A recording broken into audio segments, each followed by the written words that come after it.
Assalamualaikum warahmatullahi wabarakatuh. Selamat siang pemirsa TVRI Jambi dimanapun Anda berada. Senang sekali rasanya saya Jeffrey dapat menyapa Anda semua dalam program acara Hidup Sehat. Apa kabar pemirsa? Mudah-mudahan sehat selalu seperti program kita Hidup Sehat, sehingga dapat menjalankan aktivitasnya dengan lancar ya. Apalagi hari ini hari Senin nih, tentunya banyak banget kerjaan, jadi harus semangat dan ya mudah-mudahan lancar seluruh kerjaannya ya.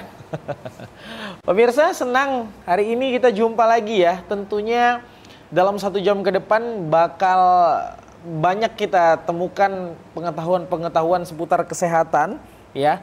Terutama tema kita hari ini adalah limfoma ya. Apa sih sebenarnya itu ya? Itu kanker kelenjar getah bening. Nah, tentunya sudah ada narasumber yang akan memberikan edukasi kepada kita, informasi-informasi mengenai lipoma ya. Tema kita hari ini ada Dr. Elvi Dawati, spesialis penyakit dalam, tapi konsultannya adalah hematologi dan onkologi medik. Selamat siang dokter. Selamat siang. Saya manggilnya Dr. Elvi boleh ya. Apa kabar hari ini? Sehat dok? Sehat. Sehat, terima kasih sebelumnya dokter sudah hadir ke TVRI Jambi buat sapa pemirsa di rumah ini ya.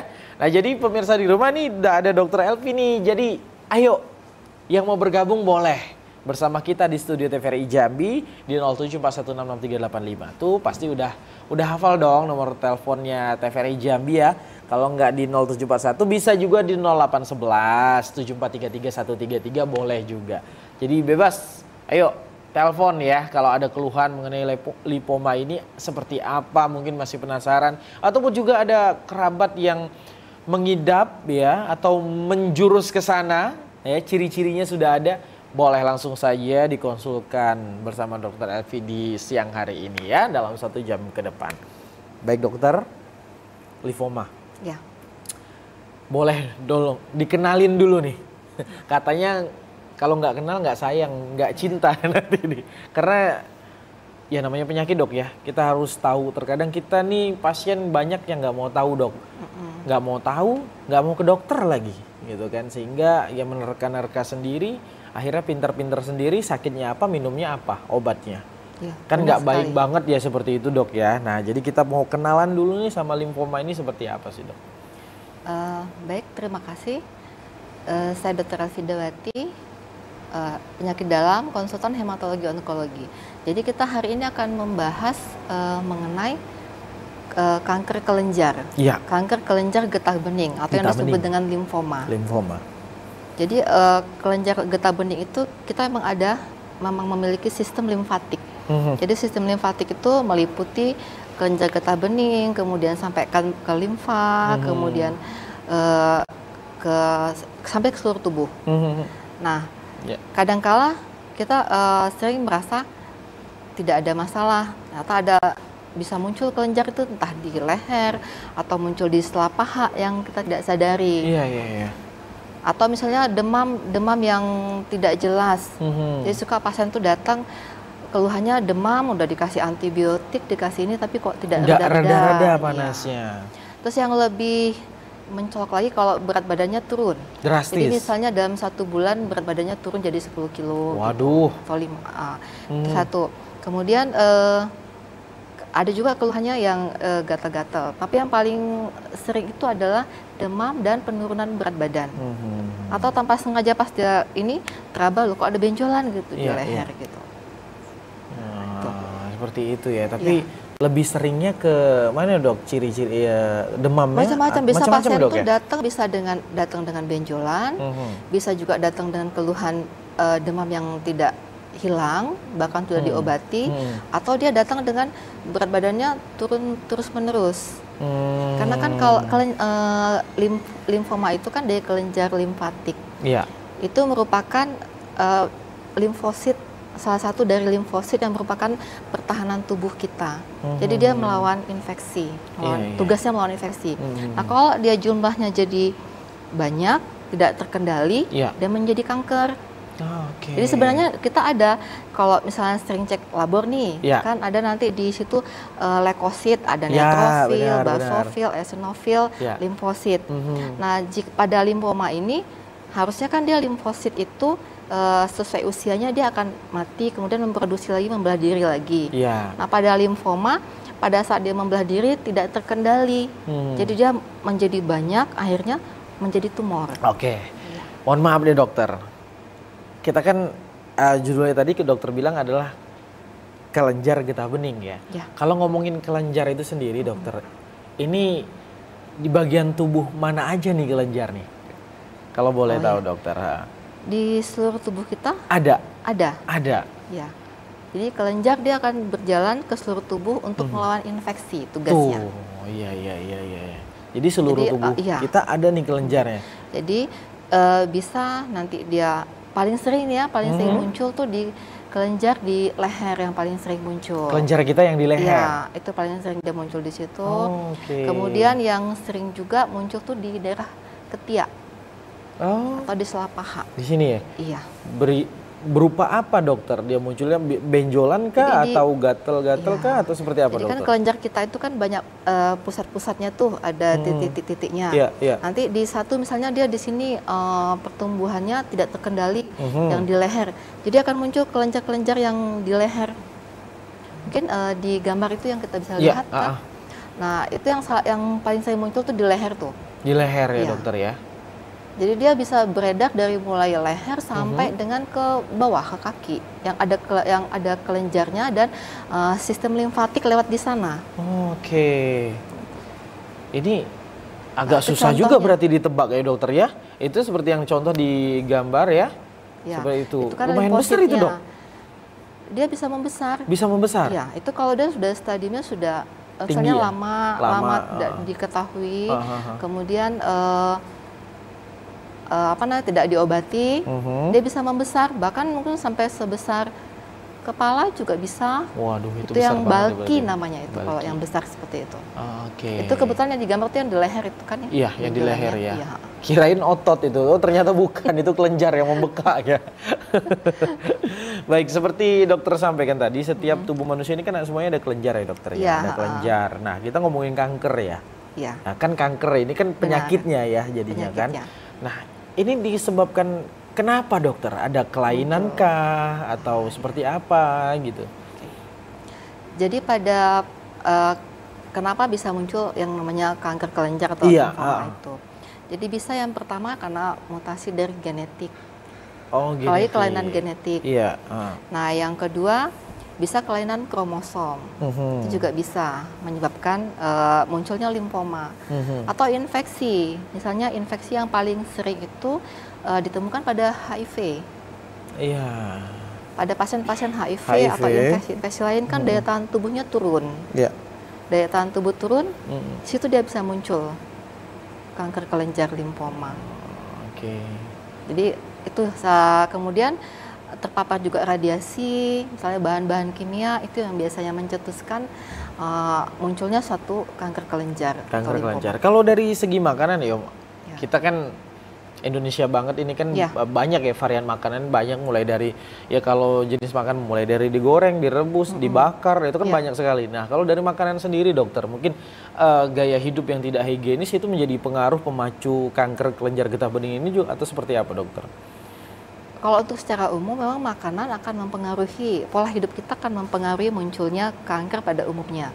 Bukan hanya pada kanker kelenjar. Jadi kalau seperti makanan-makanan yang diawetkan. Yang ada bahan pengawetnya dok ya? Kalau kita kan orang Jambi itu sukanya tuh ikan sale gitu ya. Nah itu kan bahan-bahan yang karsinogenik sebenarnya. Jadi alangkah baiknya kalau kita memang makan makanan yang sehat. Yang fresh? Ya. Itu untuk kalau dari segi makanan. Jadi dia tidak langsung akan, begitu kita makan ikan sale hari ini, besok seminggu kemudian kanker. Langsung kanker? Enggak. Kan perlu proses, karena sel kita kan nanti mati, dia akan membelah diri, kemudian mati, terus sel baru tumbuh lagi. Kayak kita juga, kita kan dari bayi mati, kemudian ada berkembang yang baru lagi. Berkembang gitu. Jadi pengaruh juga makanan dok ya? Tetap akan besar pengaruhnya, jadi mempercepatlah gitu ibaratnya. Tapi kan kalau ngomongin genetik ya, siapa sih yang pengen ada kelainan genetik gitu ya? Kita kan pasti pengennya sehat semua nih, pemirsa di rumah pengennya sehat gitu kan. Nah, ini ngomongin genetik dan kelenjar getah bening ini, kanker ini dokter.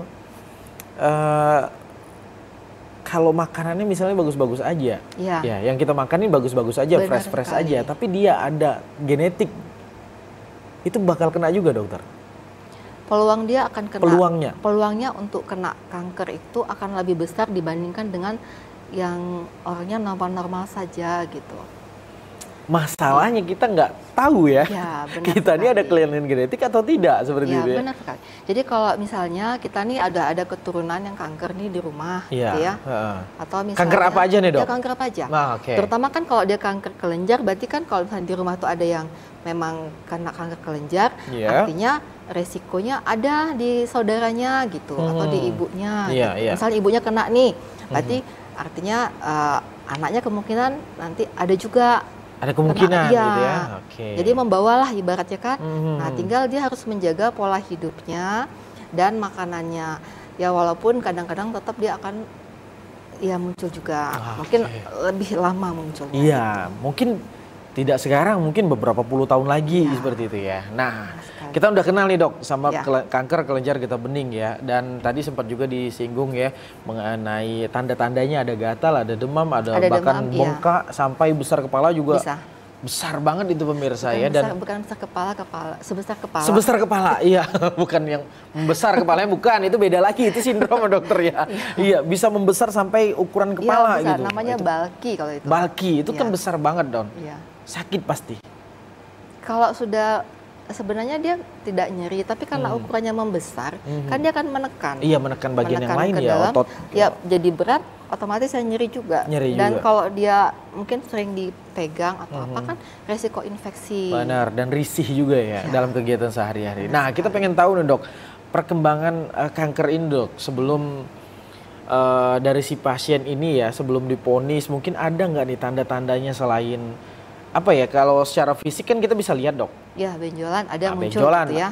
Kelihatan kan gitu. Oh, ada benjolan misalnya di leher atau di bawah ketiak seperti itu kan. Itu kelihatan mungkin dokter. Nah, tapi ciri-ciri yang lain atau tanda-tanda yang lain ya, kalau gatal misalnya, tadi kan sempat disinggung nih ada misalnya gatal-gatal juga bintik-bintik seperti itu. Ya mungkin kita pikiran orang awam adalah itu mungkin ya penyakit gatal biasa dokter. Tapi ada lebih spesifik lagi mungkin tanda-tanda soal kanker dari biasanya nih dok, mohon maaf dok.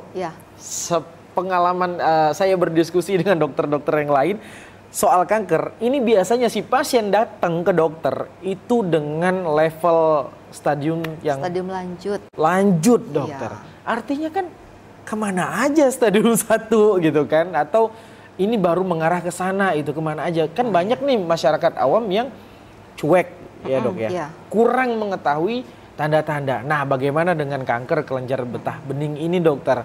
Ada nggak nih tanda-tanda awal yang bisa menjadi deteksi diri kita, oh ini bisa mengarah ke sana nih. Selain demam, mungkin gatal atau bengkak. Ini kan bengkak ini kan pasti prosesnya lama dok. Nah, yang deteksi awalnya gimana nih dok? Gitu. Kalau untuk deteksi awal untuk kanker kelenjar atau limfoma itu emang agak sulit ya. Biasanya ketemunya tidak sengaja atau memang di stadium lanjut. Kecuali dia screening, pas dia screening mungkin pas begitu dilihat dia screening di labor tidak sengaja cek darah. Lalu limfositnya kenapa tinggi sekali gitu. Oh kelihatan dok? Ya, kenapa tinggi sekali. Terus kan suka tuh kadang-kadang dari misalnya screening dari perusahaan tuh suka cek yang namanya LED, LDH, penanda-penanda kanker, kerusakan kanker gitu. Tiba-tiba tinggi. Nah itu. Tapi kalau secara pasien itu untuk di awal saya punya ini enggak kanker enggak gitu, kanker kelenjar atau enggak. Itu agak sulit memang. Kecuali memang dia ada keturunan. Saya ada keturunan kanker nih. Terus kok saya demam-demam ya, ini kok berat badan saya kok turunnya drastis tanpa diet ya, ini judulnya ya. Kalau diet kan beda ya. Ya diet beda dong. Jadi saya kok berat badannya turun gitu drastis. Nah itu kita udah sudah mulai mikir ada yang lain nggak penyakitnya. Tapi emang selalu datang itu dalam kondisi di atas stadium 3 lah rata-rata. Pasti kan itu dok? Karena memang gejalanya tanpa ada rasa nyeri. Mungkin demam-demam dianggap demam biasa, demam makan obat minum-minum paracetamol ya atau obat biasa. datang berat badannya udah turunnya betul-betul drastis, mungkin dia baru panik ya, kok turun gitu. Tapi kalau untuk di awal-awal memang susah mendeteksinya untuk kanker kelenjar. Iya. Kecuali udah datang kita lihat, kadang kita lihat pun kalau udah datang ada benjolan di lehernya, itu benjolan udah lama ya, udah lama dok, biasa aja. Atau misalnya benjolannya ada nggak? Ada ya dok, saya nggak tahu malahan. Nah gitu seringnya. Iya. Ini mengapa saya tanyakan dokter, karena ya benar ya tadi yang saya bilang, banyak pasien-pasien yang datang ke dokter itu sudah di usia lanjut pemirsa, bahkan stadium 3, stadium 4 ini udah lanjut banget. Kalau stadium 1, 2 masih oke lah ya dok ya, masih bisa gitu ya. Mungkin ada stadium tadi saya ini kan slide-nya. Iya. Untuk stadium. Iya, nanti bisa ditampilkan di layar ya buat stadium kankernya dok ya. Nah, tapi kalau stadium 1, 2 itu ya masih awal ya dok ya? Berarti masih susah? Dia stadium 1 itu biasanya datang nih di salah satu kelenjar di lehernya. Misalnya di satu bagian ya, di satu sisi ini aja. identik banyak di leher pasti ya dok ya? Di leher. Atau misalnya karena yang di ketiak kan dia jarang ngerasain tuh. Oh gitu. Kalau di leher kan masih kelihatan. Iya sih. Kalau di ketiak kan dia jarang ngelihat kan. Kita kan pakai baju jarang raba ketiak kan jarang, apalagi laki-laki ya enggak? Iya. Nah, atau misalnya di satu bagian aja di kelenjar di paha gitu. Oh di paha bisa ada juga dok kan ya? di situ juga iya, bisa. Kan seluruh tubuh ya dok ya tadi ya. Makanya datang dengan masih stadium 1. Kalau di satu bagian aja belum sampai ke bawah gitu. Atau di atas diafragma itu di atas ini perbatasan dada ke atas itu. Nah itu ada stadium 1 itu dia hanya misalnya satu kelenjarnya di sini aja. Ya. Nah nanti kalau ada stadium 2 dia sudah ada menyeberang. Gitu. Stadium 2. Kemudian di stadium 3 di slide berikutnya dia sudah mulai kena, nanti ada ke bawahnya ke kelenjar limfanya, kemudian sudah mulai kena itu yang ketiga. Dia udah di kedua sisi kenanya. Kalau udah 3 itu udah kedua sisi. Jadi di sini hanya satu aja, satu titik saja. Sini, tapi kalau sudah bawah gitu. Kalau itu sudah lanjut ya dok ya? Itu sudah di stadium 3. Nah kalau udah 4 ya udah kemana-mana. Udah ke paru juga. Sudah dengan sudah melibatkan yang lain. Berarti gitu. Bisa memunculkan komplikasi di bagian-bagian organ-organ yang lain dok ya? Bisa juga dia datang dengan misalnya benjolan di payudara nih. Nah diambil tuh di biopsi. Iya di biopsi, diambil sampel kanker nih. Payudara, ternyata kanker kelenjar. Oh bisa, mohon maaf dok, bisa juga? Bisa.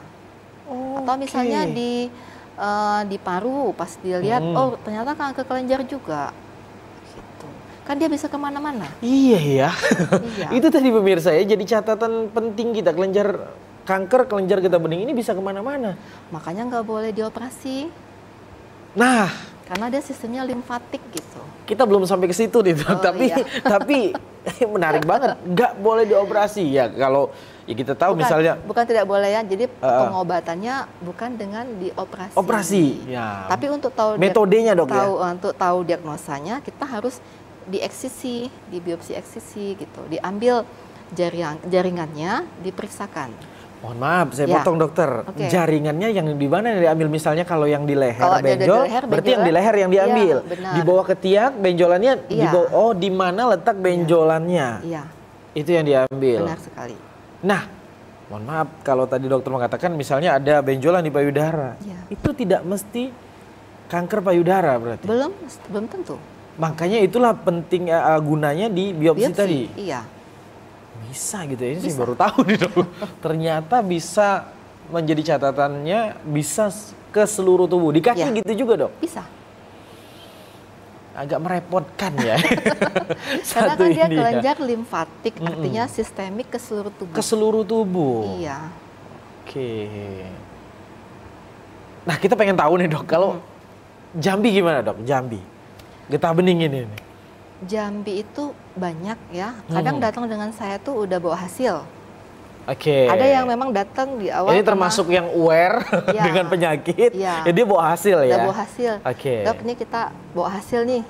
Hasilnya bagi anatominya gini. saya mau diapain, katanya bilang gitu. Iya. Nanti kita akan menentukan pemeriksaan imunohistokimia. Kita mulai diagnosa aja kali ya. Jadi diagnosa itu misalnya pasien kita lihat fisiknya dulu, pemeriksaan fisiknya. Mulai adakah benjolan, pemeriksaan darah lengkapnya. Yang tadi saya bilang limfositnya tinggi, LDH-nya tinggi, itu kita lihat dulu. Nah, kemudian baru pencitraan kayak CT scan. Jadi dia CT scan atau PET scan terlihatnya. Gitu. CT scan juga dok? Ya, CT scan. Karena kan kalau kita USG, dia hasilnya tidak begitu kelihatan. Jadi CT scan yang paling ini. Kelihatan? Ya, hasilnya. Dan yang paling bagus lagi adalah PET scan harusnya. PET scan? Cuma nggak mungkin kita di Jambi. Oke, baik dokter, tahan dulu ya. Nanti kita akan ngobrol lagi nih mengenai salah satu penyakit yang sangat merepotkan seluruh tubuh ini. Ya pemirsa, jangan kemana-mana, tetap di program Hidup Sehat. Kami akan kembali setelah pesan-pesan berikut ini.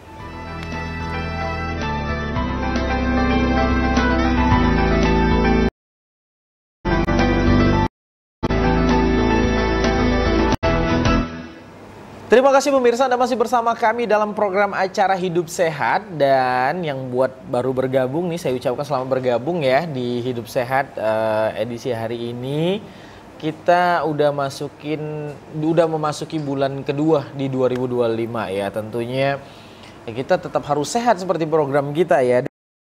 Dengan Dokter Elvida Wati ya, spesialis penyakit dalam, konsultan hematologi dan onkologi medik. Nah, jadi buat pemirsa yang mau bergabung boleh nih. Kita sudah ada konsultan loh, nggak main-main loh pemirsa ya. Bukan spesialis lagi di atasnya nih, udah konsultan. Jadi kita ngomongin dengan limfoma ini kanker kelenjar getah bening. Jadi yang mau bergabung boleh langsung aja telepon bersama kami di studio TVRI Jambi.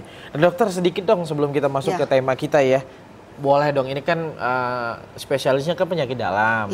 Kalau hematologi dan onkologi medik nih apa nih dok? Boleh nih, biar pemirsa nih pada tahu nih gitu. Apa nih? Kalau hematologi itu Hematologi itu kelainan darah. Kelainan darah. Jadi semua kelainan darah. Jadi mau anemia defisiensi besi, anemia aplastik, anemia hemolitik, kemudian mielodisplasia, semua kelainan hematologi. Itu kanker leukemia juga. Iya, kanker darah. Nah, kalau onkologi ya semua kanker. Semua kanker ya. Kanker padat, dan kanker darah. Kanker darah juga. Iya. Itu pemirsa ya. Jadi harus tahu dulu nih. Jadi kita angkat dokter ya. Ada yang bergabung nih ya. Halo, selamat siang.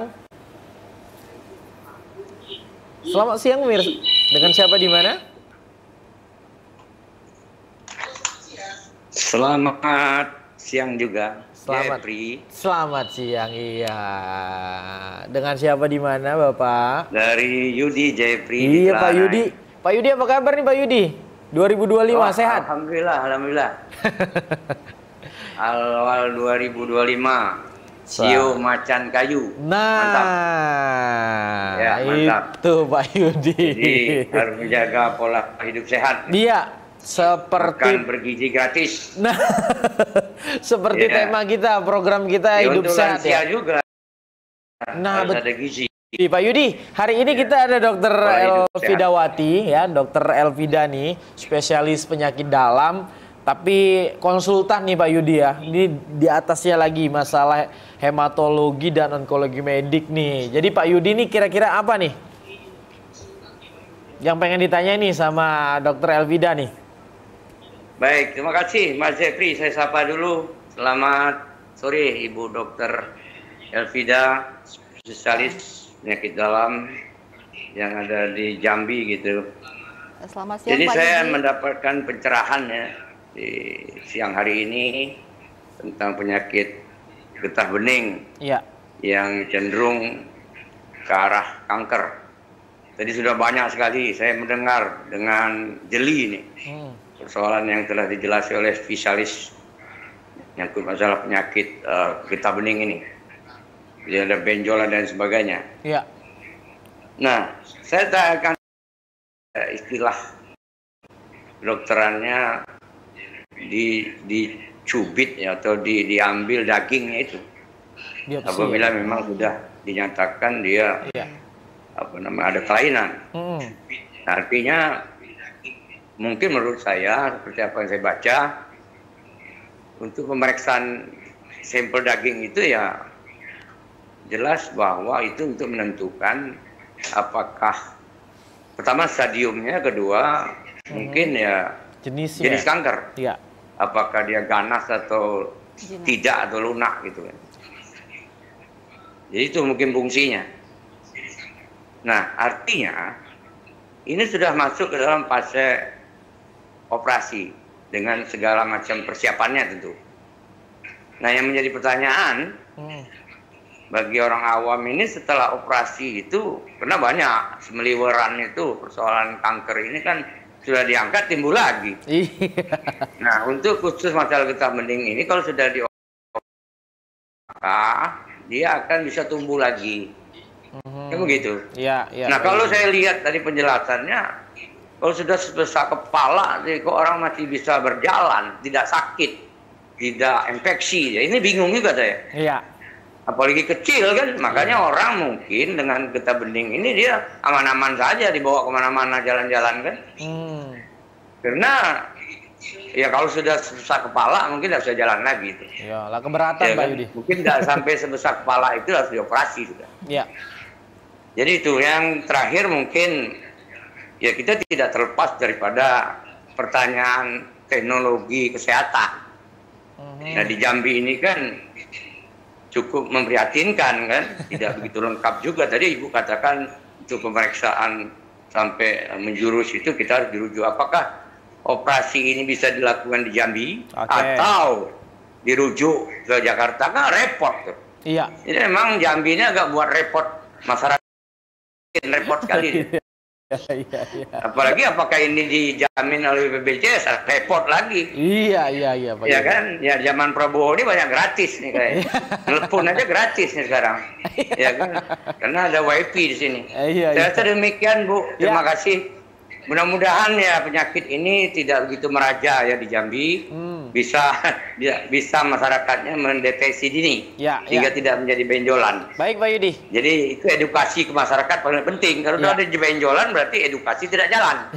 Begitu. Benar. Mudah-mudahan deteksi dini masyarakat Jambi dengan adanya pencerahan sore dari Ibu Dokter bisa langsung memeriksakan kalau ada rupanya kutil rupanya bukan apa kan. Baik Pak Yudi. Ada curiga harus banyak kecurigaan masyarakat ini dengan ada benjolan itu. Saya demikian Bu Dokter. Terima kasih. Mohon dapat penjelasannya. Mudah-mudahan kita dapat memahami apa yang menjadi persoalan topik kita sore ini. Terima kasih. Wabillahi taufiq wal hidayah. Wassalamualaikum warahmatullahi taala wabarakatuh. Waalaikumsalam warahmatullahi wabarakatuh. Pak Yudi, salam.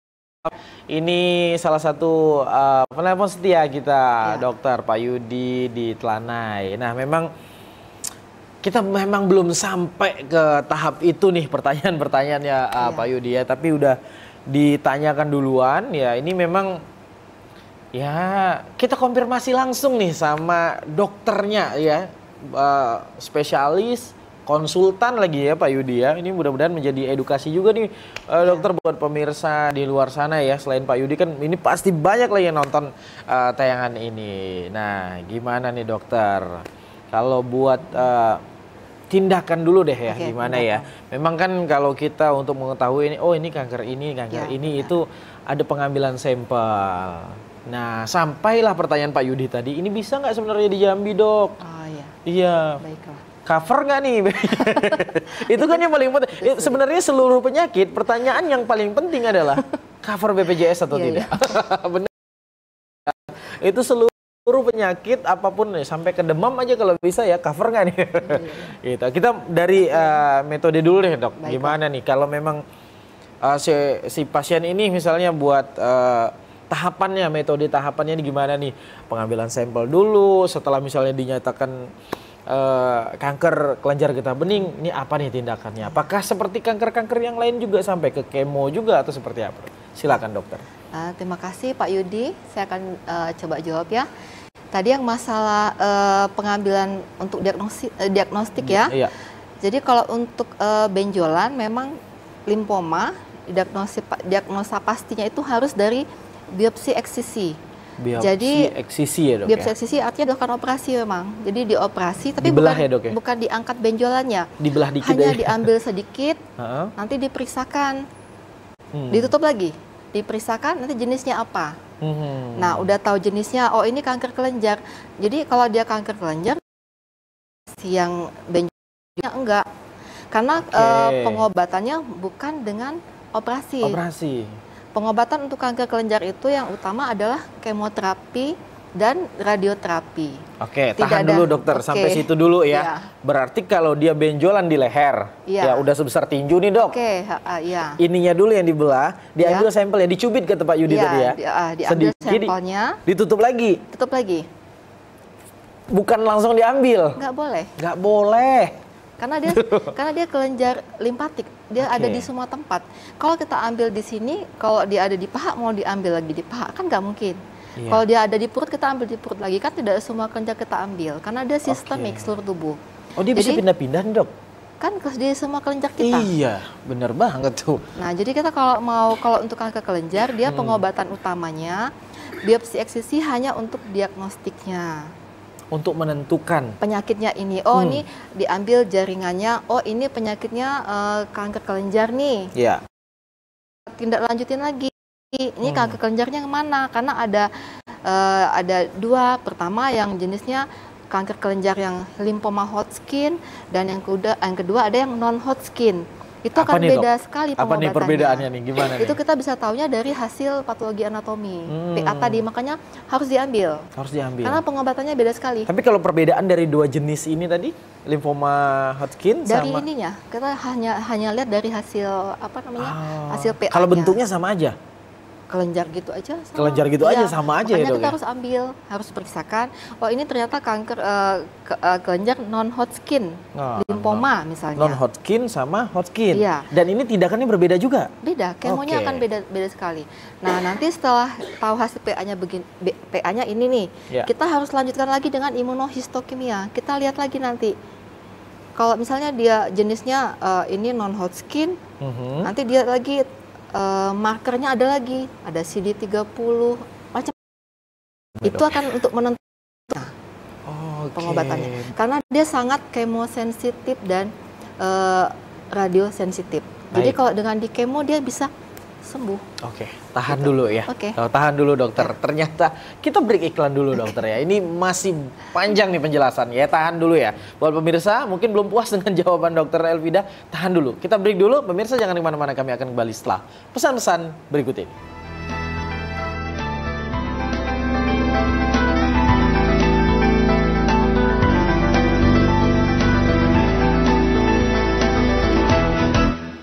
Terima kasih pemirsa, Anda masih bersama kami dalam program acara Hidup Sehat pemirsa ya. Kita seru banget nih ya bersama Dr. Elvida, spesialis penyakit dalam ya, konsultan. Kita ngomongin masalah limfoma pemirsa ya. Tadi pertanyaan menarik banget ya dari Pak Yudi di Telanai. Metode dok ya, tadi sudah dijawab sedikit. Memang harus diambil sampelnya. Iya, diambil sampel.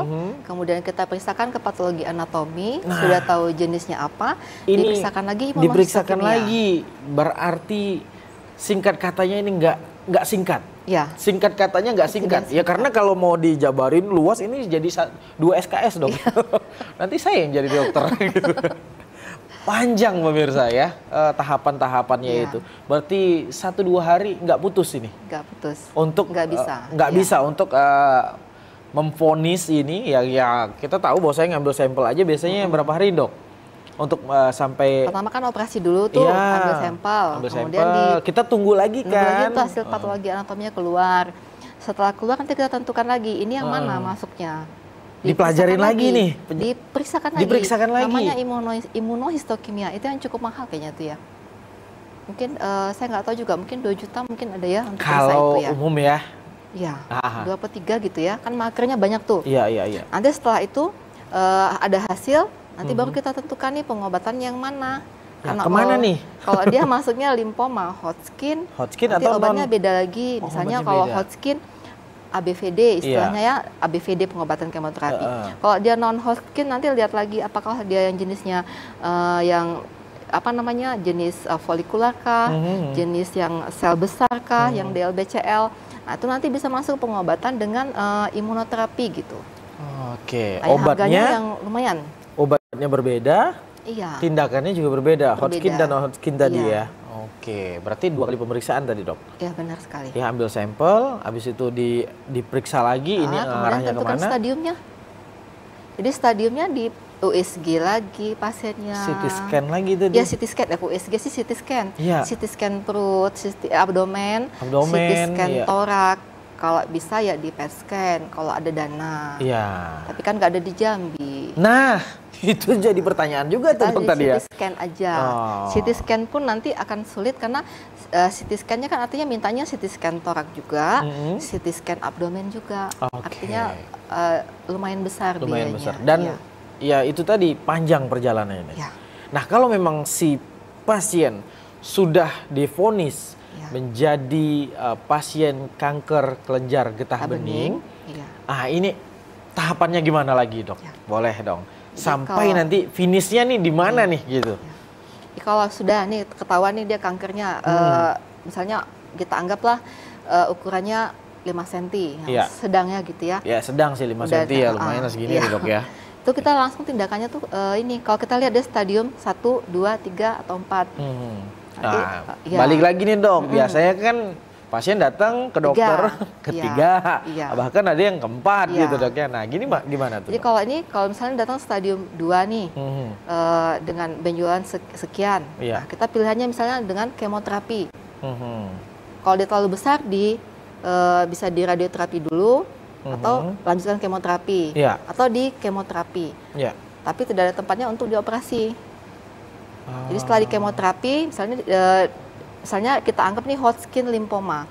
Sebenarnya yang paling ini sebenarnya untuk sembuh tuh lebih banyak peluangnya. Nah, kita pertama harus PET scan. Nanti di siklus kedua kita nanti ada interim PET, artinya PET scan di yang kedua mau lihat reaksi obat, reaksi kemonya, apakah berhasil atau tidak. Karena kalau tidak kita harus tambah obat di situ. Mengganti obat di situ. Tapi kan kita nggak mungkin kerjakan di Jambi, apalagi di pasien BPJS ya. Kita akan lanjut stadium 6 sampai siklus ke-6 gitu. Waduh. Itu ya Pak Yudi. Sebenarnya kalau dia pengobatannya benar, ininya overall survivalnya bagus gitu. Angka harapan hidupnya besar. Mohon maaf, Dok. Ini kan kanker ini memang ya kita butuh survive ya, yang ekstra ya, buat si penderita ini tadi ya. Artinya kan dia menggerogoti, survive-nya harus ekstra banget nih yang saya bilang tadi. Nah, tapi gimana, Dok, kalau memang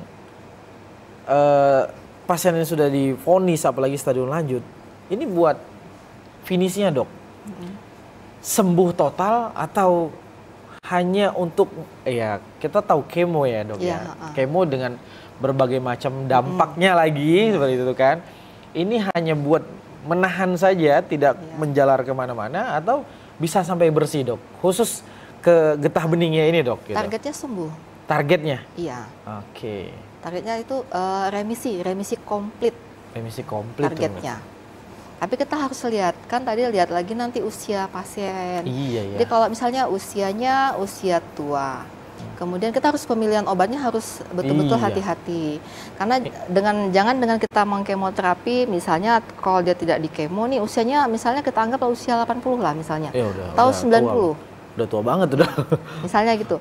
Kalau kita kemo misalnya dengan di kemo, apakah dia makin jelek kondisinya atau enggak? Kita kan harus lihat status, namanya status performa pasien. Itu wajib kalau pasien kemo kita harus Tapi kalau kelenjar getah bening ini memang tidak ada klasifikasi usia, Dok ya? Siapa saja bisa kena? Bisa kena. Bahkan anak-anak? Bisa. Tuh, remaja, dewasa ya? Apalagi dewasa ya, anak-anak aja bisa, apalagi dewasa. Udah banyak yang dimakan, hidupnya pola hidup sehatnya mungkin sangat jelek gitu kan, makanannya banyak banget yang pengawet-pengawet ya. Anak-anak aja bisa kena, apalagi orang tua seperti itu kayak.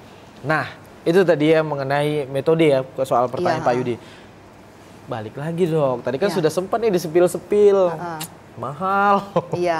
Terus nggak mungkin di Jambi. Gimana, Dok? Kalau untuk khusus kelenjar getah bening ini di Jambi gimana? Kalau kemoterapi bisa di Jambi. Di rumah sakit umum daerah kita bisa ya? Harusnya di RSUD Matahir itu bisa dikerjakan untuk kemoterapi. Ya harusnya bisa memang.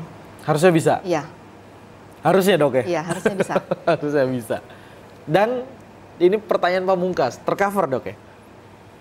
Harusnya tercover. Harus tercover ya. Itu ya. Ini menjadi pertanyaan yang ditunggu-tunggu dan jawaban yang ditunggu-tunggu nih dok. Harusnya bisa dan tapi mungkin tidak semuanya. Kalau misalnya kita sesuai standarnya internasional. Jadi kita kalau untuk diagnosa untuk menentukan stadium nih, kita menggunakan misalnya harusnya nih internasional menggunakan PET scan. Karena kan penting tuh stadium tadi. Tapi karena di Jambi kita nggak mungkin, di BPJS juga sepertinya sulit kan, pasien mesti dikirim ke Jakarta, artinya kan nggak ada di Jambi, hanya ada di Jakarta. Jadi kita minimal lah CT scan lah bisa di Jambi. CT scan. Oh, ada alternatif. Harusnya ada harusnya bisa CT scan. Ya walaupun mungkin CT scan artinya kan biayanya banyak tuh, karena bukan hanya satu yang di CT scan tuh. Iya lagi. Nah, iya. Kelenjar ada banyak lagi dok. Kemudian baru tindakannya untuk kemoterapi. Mungkin yang mahal itu kalau kita makanya obatnya imunoterapi. Kayak golongan limfoma non-Hodgkin dia kan membutuhkan salah satunya imunoterapi. Dan itu harus ada hasilnya yang menyatakan kalau dia memang ada, kalau di BPJS nih harus ada diagnosanya ini diffuse DLBCL, artinya limfoma sel besar. Itu baru bisa dapat yang namanya rituximab gitu. Itu kayak monoklonal antibody, itu kan lumayan harganya mungkin puluhan juta. Kalau kita beli sendiri ya? Ya, mahal itu obatnya. Mahal banget tuh. Itu selama saya pendidikan di Bandung ya, di Hasan Sadikin, semua ditanggung. Ya mudah-mudahan kita juga kan gitu dok ya. Dan mudah-mudahan di Matahir juga sama. Gitu. Karena kan saya tidak di Matahir posisinya gitu. Oke. Untuk sekedar info ya Pak Yudi, untuk Dr. Elvida ini di rumah sakit. Saya di rumah sakit, kalau di untuk pegawai negerinya saya di RSUD Ahmad wajibnya Ripin. di Ahmad Ripin ya. Kemudian kalau yang di swastanya saya di Rumah Sakit Mitra Kota Baru. Di Mitra Kota Baru ya, tapi balik lagi harusnya bisa lah ya. Sepertinya bisa ya. Pak Dir bisa ya Pak Dir ya, Dokter Herlambang ya. Bisa. Itu tadi ya. Ini jawaban yang luar biasa dari Dokter Elvida ya Pak Yudi ya. Mudah-mudahan menjawab ya semua pertanyaan ya. Artinya sehat itu mahal dok ya? Benar sekali. Sehat itu mahal banget. Kalau dengar cerita tahapan, metode, terapi, persiapan pasiennya, mentalnya lagi belum lagi ya. Dan luar biasa sekali. Tapi kalau untuk Jambi balik lagi, ini kelenjar getah apa nih dok? Dari 10 pasien mungkin berapa persen? Karena saya posisinya bukan di di provinsi ya dok ya, di kabupaten kebetulan ya. Yang datang ke saya mungkin ke rumah sakit swasta yang kayak di saya ketemu Mitra. Pasiennya ada mungkin sekitar 6 atau 7 saya ketemu pasiennya. Wow, lumayan itu dok. Iya. Angka yang lumayan nih ya. Iya. Dari 10 mungkin bisa 7 itu udah. 7 yang datang itu lumayan dok. Dengan kanker kelenjar. Dan dengan posisi stadium berapa ada dok? yang datang dengan stadium 3. Tuh kan, udah lanjut ya dok ya? Iya, rata-rata sih. Rata-rata. Hampir tiap minggu ketemu dok? Enggak. Karena kan saya juga baru. Oke. Jadi mungkin banyak juga yang belum tahu kalau ada Kahom di Jambi gitu. Jadi sebagian masih di Palembang, kemudian di Padang, Jakarta. Kalau untuk Jambi sendiri baru dokter? Baru saya sendiri kebetulan. Wow, luar biasa. Udah datang ke TVRI Jambi ya. Iya, tentunya dok ya. Yang bakal menangani. Wow. Pengen juga ya jadi satu-satunya kayak Dokter Elvida. Itu dok ya.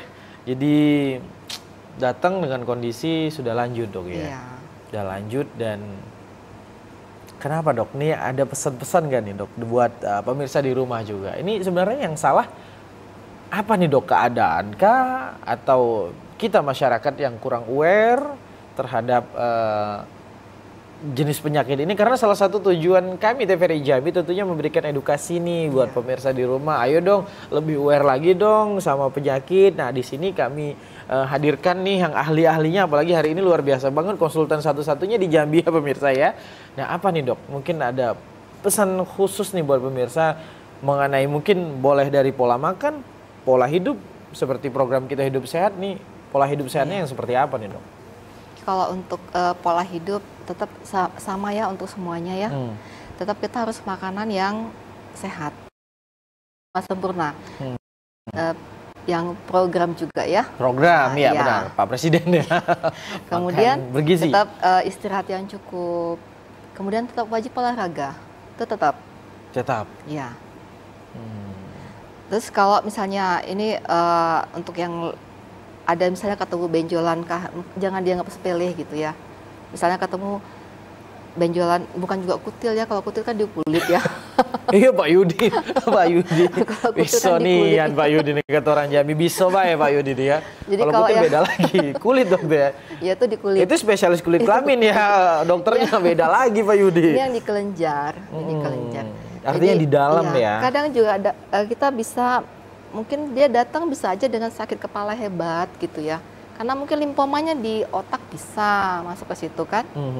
Jadi kalau yang kita bisa lihat lah dengan mata kepala kita nih, datang nih, oh ada benjolan di sini gitu kan, di kelenjar ini gitu kan. Atau kelihatan di apa kelenjar di leher gitu, di kulanya kelihatan gitu. Dengan ada demam-demam dan berat badannya mulai turun, sebaiknya diperiksakan. Karena bisa jadi itu kelenjar limfoma, bisa juga hanya radang kelenjar, bisa juga cuman kelenjar TBC. Jadi belum tentu itu kelenjar kanker kelenjar. Oke. Tapi bisa. Dengan taunya ya kita dengan biopsi tadi, kalau nggak tuh kita nggak tahu. Kita nggak tahu. Iya. Tetap harus melalui tahapan di laboratorium ya dok. Kecuali nih memang nggak ada fasilitas sama sekali tuh misalnya. Tadi kampung negara anteberantah lagi ya. Iya. Tidak ada PA, tidak ada apa-apa gitu ya. Mungkin kelenjar TBC ini banyak TBC di situ misalnya kan, dicobalah dengan obat-obatan ini atau mungkin radang kelenjar aja, infeksi aja dicoba dengan antibiotik. Tapi kan nggak ada lagi negara antah berantah seperti itu. Tapi kan kita pasti ada vaskes pertama, ada puskesmas. Sudah nggak zamannya lagi ya. Kalau gitu misalnya nih dok, kita datang ke puskesmas ya tetap bakal diarahkan juga dok ya. Ya harusnya dari vaskesnya juga harus paham juga kapan dia harus merujuk pasiennya, kapan dia bisa menangani sendiri. Karena kalau misalnya terlalu lama ditahan juga nanti penyakitnya berkembang. Mungkin sistemnya juga mesti diubah, jangan terlalu lama menahan pasien. Misalnya datang nih dengan kelenjar-kelenjar gitu, kalau udah ada, saya ini berat badan saya turun, atau misalnya kok perut saya ada benjolan gitu. Kalau dia lebih cepat, misalnya dikirim akan lebih cepat tahu. Baik, kita break dulu dokter. Iya. Pemirsa jangan kemana-mana, kami akan kembali setelah pesan-pesan berikut ini.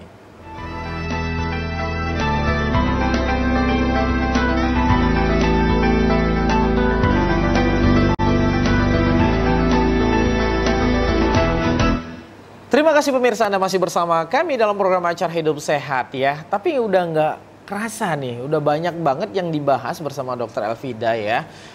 Ternyata udah hampir 1 jam dok kebersamaan kita ya. Ngomongin soal limfoma ini, kanker kelenjar getah bening ya. Ya kalau ngomongin kanker memang mengerikan ya dok ya. Tidak hanya kantong kering, tapi kanker yang kita bahas ini juga mengerikan sekali. Sama-sama mengerikan lah ya pemirsa ya. Ya, itu dokter ya. Tapi balik lagi dok, kita butuh edukasi ya, seperti yang sudah disampaikan Dokter Elvida tadi, banyak sekali edukasi sudah dijelaskan sama Dokter Elvida, mulai dari tahapan ini, tahapan yang paling penting ya, ternyata tidak singkat ya dokter ya. Terakhir dokter, mungkin sebagai kesimpulan kita di acara Hidup Sehat di hari ini dokter, ada pesan-pesan buat pemirsa selain pola makan dan pola hidup sehat dokter, silakan.